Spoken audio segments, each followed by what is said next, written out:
Баршаңызға сәлем. Бүгін мен сіздермен өте жеңіл, өте дәмді таңғы асқа омлет дайындайтын боламыз. Ол үшін бізге 6 жұмыртқа қажет. Жұмыртқаларымызды үлкендеу ыдысқа жарып, дайындап алатын боламыз.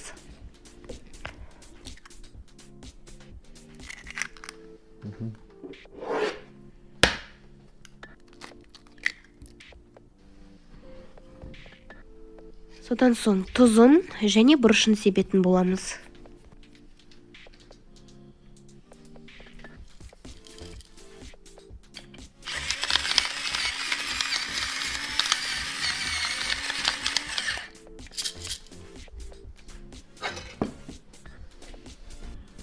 Барлығын жақсылап араластырамыз венчиктің көмегімен.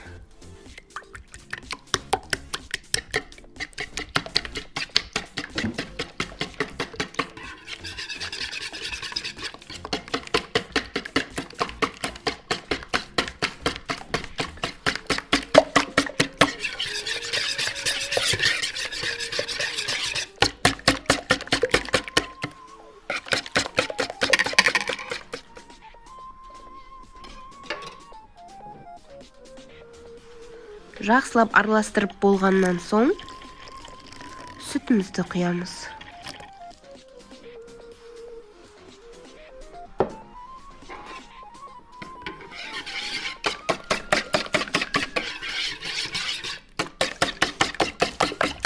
Оны да барынша біркелкі етіп араластырып аламыз. Содан соң сырымызды теркадан өткіземіз. Сыр міндетті түрде еритін жұмсақ сыр болғаны абзал. Майда теркадан өткізіп аламыз.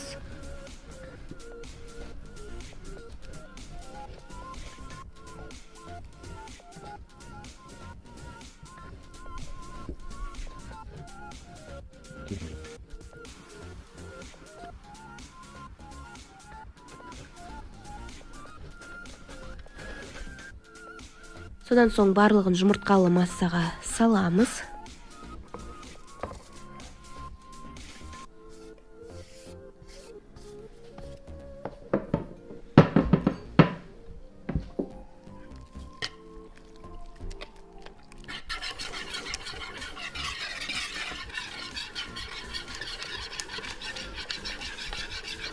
Қайта араластырамыз, және араластырып болған соң көк пиязымызды турай бастаймыз.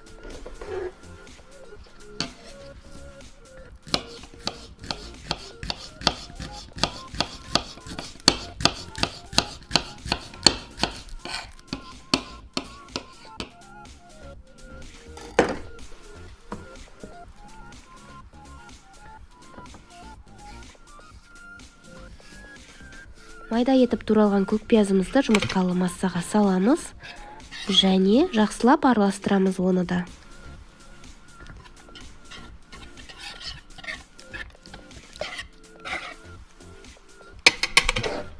Содан соң сұйық майымызды сковородкаға құямыз. Сковородкамыз антипригарный болғаны дұрыс.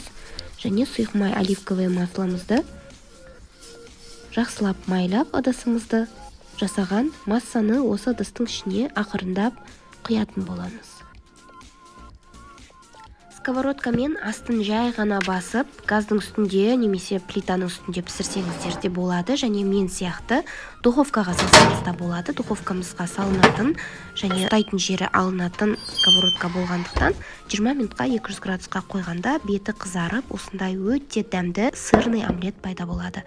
Астарыңыз дәмді болсын, менімен бірге дайындаңыздар. Қазақша каналымыздың дамуына үлес қосып, лайк басып, комментарий жазып, жазылуды ұмытпаңыз. Ас болсын.